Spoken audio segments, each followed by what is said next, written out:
my name is Michael Lee, and I am a product designer on the source code team. And today, my presentation is around connecting the dots. So, what do these things have in common? Code owners, a list of names, an icon for a lock, an edit button, and a set of pajamas. These, to me, almost have no relation to one another. They're all issues that have come up in my world in source code, and source code covers a lot of breadth. So we handle different areas from permissions to how you might edit a file to how you may protect a file. And a lot of our pages are actually quite old and don't always align to the latest guidelines from pajamas. So when we're trying to make some changes around this, it can be kind of difficult to find what that next step we should take towards making the changes. With code owners, there's an issue where the layout kind of messes things up. The icons, we want to indicate to users like which files are locked. And this is an issue that's quite old, like 4 or 5 years old, but we can't find a location for it because we have too many buttons on our pages. And with this, I would refer to pajamas to actually try to get an understanding of what can I do to actually resolve this problem. So we have code owners, and when it loads on the page, we actually make a call to the backend to load the information. That's good because our pages load up quickly. The downside is that it can result in this scenario where if you're trying to click a directory or going to somewhere, but it's still loading here, and what ends up happening is people start clicking on these double dots that takes you to the parent folder. And this has happened many times in meetings when I was trying to explain to people. For example, they're trying to click on components, they click on the button above and it goes above. There's multiple issues around this, and how do you solve it? The next thing was the lock icon. We have this ability that we can lock a file within GitLab to only the person who locked it can make changes directly to it. But the problem is we have the icon here in the directory view or the tree view. But once we get into the file view or the blob view, we don't display that icon anywhere. And the quick bias for action is to just put it here or put it here. But as you can see, if you add another icon here, and if your breadcrumb gets really long, then you can run into issues because there's already so many things on the page. So it's kind of hard to figure out what's your next step. And this comes down to that we have too many buttons on the page. We have buttons at the top here. We have a lot of buttons over here. And if we want to add more functionality or we want to make things more clear of what we want people to do, it's really hard to do it. And over time, if we just keep on just adding one little thing, it just builds up and builds up. And before we know it, we have a lot of functionality, but no clarity on what we want the person to do on the page. And even looking at this page here, we can see that we have a primary action that we want people to take in the middle of all buttons. This is just an example where these are older pages that haven't been adhered to pajamas, and there's opportunities around this. And other designers like Julia in the editor group has highlighted this as a problem and has presented different ideas of how we could simplify this. But when you look at everything holistically, it's like, where do you make the moves? What's the most important move to make first so that everything can happen? But everything looks like scattered dots. There's all these problems with this page, but they're all very connected, right? They all relate to the page. They all need a place on the page, but how do you do that? And this is where I felt like we haven't taken action on this because we didn't know where we're going with it. So let's say I threw on an extra button or threw on an extra icon. We resolved that one issue, but we created another issue elsewhere. So adding an icon to that existing layout is great. Now we know which files are locked. But now we may have made the screen a lot more complex. We might cause layout issues because there's no space for any icons, or we might add extra confusion because we have a lot of buttons and icons already on the page, and throwing another one on there could cause more confusion. So without purpose of where we're going to, it's hard to iterate and hard for us to iterate with purpose to say clearly what we want our customers to do.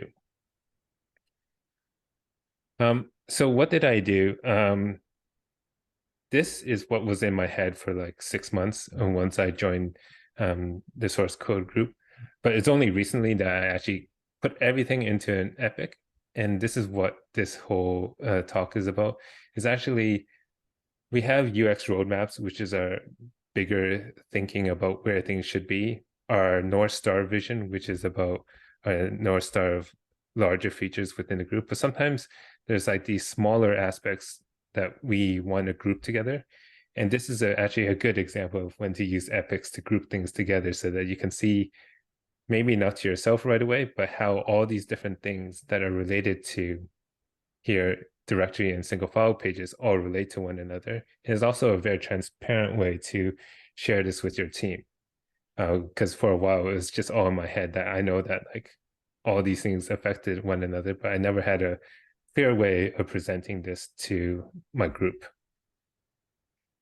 So the takeaway here is actually trying to use epics as thematic things that you can group things, and you can always change and break things up in the future, but it's a really good way to get it out of your head and somewhere more transparent so that other people can see how you're thinking about grouping these things together, and or how these things may relate, and there might be patterns there that can help you find a solution. And sometimes solving one problem can result into another. So example here is, I was saying like if I added a lock icon onto the page, it could cause confusion of why a lock icon there, or layout issues. And this might be a good time to ask yourself why. And it comes down to like, oh, there's not enough space. And why is there enough space? Oh, we have too many buttons. Why do we have too many buttons? Because we have buttons for every key action, but is every action a key action? And you kind of whittle it down like that, and trying to understand, okay, maybe there's other patterns that we have right now at our disposal through pajamas to potentially group or hide buttons that are less actively used or not part of the main flow that we want people to take. So I'm just going to walk through an example now of how I am using these principles to transform this directory page that we have right now in GitLab, and how it could look in the future. So none of these designs are final. They're up for review and inspection. But if we take a look at this page, like I said, one of the key issues was the number of buttons on the page. So let's say we solved that by putting some buttons at the top that are not core to the experience into an overflow menu. And we had the add button over on this side attached to views, but potentially it could be grouped over here. And so now we have a whole area that's consistent to just actions on the page. This is for navigation of the directory. And we have more space. One of the new guidelines that is in the works from Pajamas, it's in draft right now, is that every page should have a page title. Previously, there is no page title to this page, none at all. If we take the directory and make it the title, we have a page layout that's consistent with some other pages in GitLab as well, but also given us an opportunity to break this up and actually give us more space. So that's pretty good.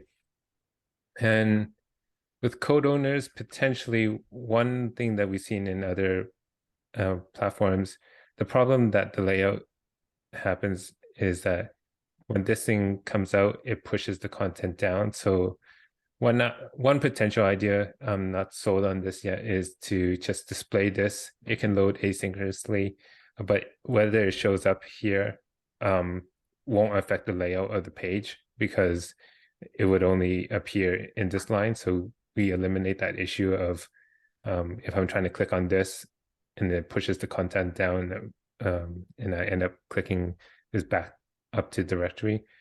That's potentially a move. So if we look at them side by side, by applying some of the rules that we have in pajamas around when to use the overflow menu, page title headers, and thinking about other ways to present information on the page, we could get to a page that's a lot less cluttered and a little bit more focused around what we want people to do. Taking the same kind of logic and thinking around this to our file pages, it could look something like this. So we have our breadcrumb and all these buttons up here. We potentially could put everything into an overflow and just keep the key things up here. The history button is tied really to commits, so we could add it to the commit widget. And as you can see, we are taking about the same vertical amount of space, but in a lot clearer way. And we even have heaps of space now to throw in a lock icon. So it's like solving multiple problems at the same time to find like the optimal solution. I think this is a good direction. So based on this, we can start making iterative plans to say, okay, if this is happening, maybe we can pause on certain issues, or we can move ahead with certain issues, or we can make smaller changes that are heading directionally to where we want to be, rather than just making the quick action and not having a real sense of where we want to get to. So the main takeaway that I want everyone to get from this today is thinking about using epics to create smaller thematic groups of issues so that you can see everything holistically and potentially find one solution that could solve multiple issues at the same time. Thank you. And I'll pass it off to questions now. I just had a comment, not a question. First of all, I love this. I love seeing this kind of work, this proactivity. It takes a little bit more time initially, but I think the usability improvements are awesome. And I also think you could definitely release these changes quite iteratively. So this is super awesome to see. It's just interesting that you mentioned that you kind of organized it by epic. Personally, for me, how I work is I might put everything in a giant Figma file with heaps of annotations and kind of show that to the team and have like lots and lots of debate. And I probably wouldn't actually create issues until we have like engineering consensus. So that's just for me personally. I find that a little bit like sometimes when you're working on a large initiative, like being able to see the vision in epics with sub issues. And yeah, I was just curious, to hear more about your approach there. So as a designer, I also started in Figma, and this started off as how could I move around this code owner block? So I started moving that around, and then I decided, hey, what happens if I could move everything around? And so from there, I realized that a lot of these things that I'm doing were not part of my were like part of my subconscious because I was thinking about all these other issues at the same time. So that's when I'm like, okay, let's just group all these things that I'm trying to tackle together in one epic so that it's visible to other people who may understand this. But yeah, it started off from one issue that was trying to solve that. I was moving other things around, and because I was aware of these other issues, I could see how they were all connected. I think you can do both. I think you can work both in Figma and explain it to your engineers, but you can also collate those existing things into one place so that it's another way for team members to consume that thinking. So I think both are valuable. Makes sense. Do you happen to have any of like tracking on those actions to kind of help validate what goes in the overflow menu? Yep. So if you click on the epic there at the bottom, and there's a comment that has the different stats on how many times those buttons were clicked in the last 3 months. So it gives a rough understanding of the priority of actions. What we don't really understand is if there's a connected flow, like, if people go through this flow, they actually use these two in tandem, or they use other things in tandem. But we have an understanding of which buttons are used. We have our own gut intuition, and we have like references to other platforms that employ similar kind of features. So I think in the combination of those three, we can make a good judgment call on which buttons to hide and not hide. And as long as we make it consistent, like, if we show the permalink always in an overflow, let's do it consistently for the directory and the file, but not like one place we do it one way and one place we do it another way.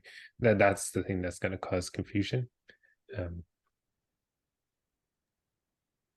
Cool.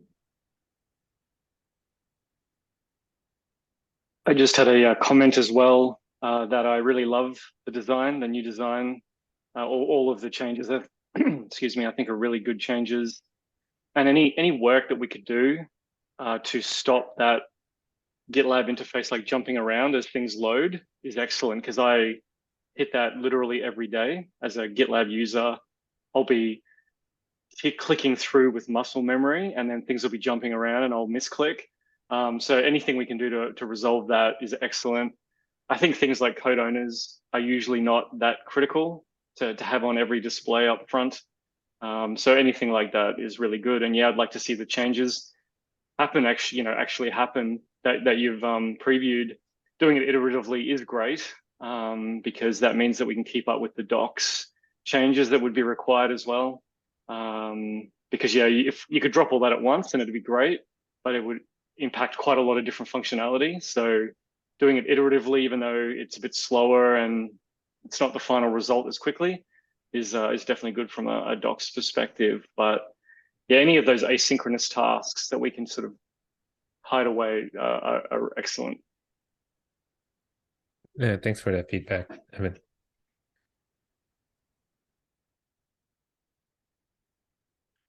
And I think the last comment is, I think, Russell here. Sorry, I've just realized I haven't been muted all this time, so apologies for any noise that came through. I just wanted to say, yeah, I really like the idea of using an epic to describe the big picture, to present the big picture. Particularly if you're talking about the UI design, of even if it's of a specific page. I understand, as with Katie said, you might prefer to present them within Figma. But certainly the epic allows, I think, everyone to understand the sort of end goal, which you then, having defined that, you then may break that down into specific issues. Because to my mind, the issue is, and the issue is how you present what you want to do, and then a merge request is the actual implementation of that specific change that you're wanting to make. But an epic allows you to draw those all together and present the big picture. And as Evan said, for example, it's the incremental approach is great for incremental changes, because particularly when it comes to docs, we can then say, okay, we want to shift this small portion of over here, or make this incremental change. So it allows us to keep the docs up to date, as we make those incremental changes. But also, if we're able to see the big picture through something like an epic, then we can say, okay, well, it might make sense to maybe not shift, maybe group these docs changes, for example. So don't shift all these pieces over here, because in the very next merge request we're actually going to be shifting them back again. So the epic allows us to see the big picture and then say, okay, what's the aside from say MVC, maybe putting that aside for a second, what's going to be the most efficient method of doing that? And again, because everybody involved, engineers, designers, technical writers, product managers, because everybody can see the big picture, I think it allows us to operate more efficiently with these design changes. Thanks, Russell. Yeah, just for the record, like this whole thing actually started in a whole Figma file. Like I went mad on a Figma file. Then to explain my madness, I used the epic. And so I think in the future, my takeaway is that I want to see if I can start off at the epic level and then start grouping this as it comes along, rather than waiting to like my madness reaching to a point where I'm like, okay, I need to solve this and I need to explain to people, trying to see if I can reverse engineer my own madness to like be more proactive. So yeah, this was I think using all the tools we have is really helpful. So thank you everyone for your feedback. Can I just say also, I think Figma works really well, of course, for those people who are already familiar with Figma as a product, and those who are particularly, visually sort of adept, people who can sort of see these things and hey, I can see this and I can see that, and then they can see how the puzzle pieces might fit together. Some people don't work very well visually. Some people prefer to have this described in words, and of course you can't describe UI design changes in words. But if you can at least present the idea or the intent of the design in words, that I think works well for people as well. Again, they may not be able to visualize quite to the same detail. The changes, but if I can at least see the intent described in words, I think that works as well.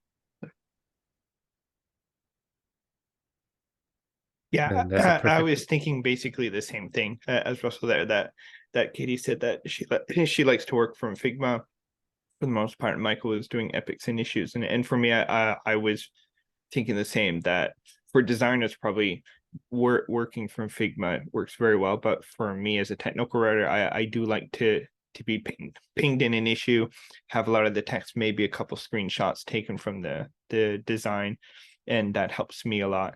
And like you can have a link to the Figma diagram from that issue, but that you'll still have the issue there for the conversation, so that there's a record of that.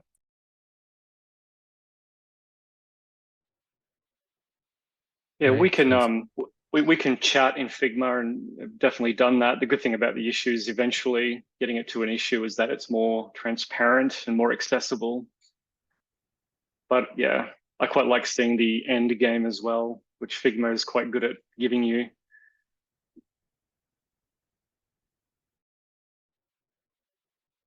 Cool. All right. I think that's it for this session. So thank you, everyone.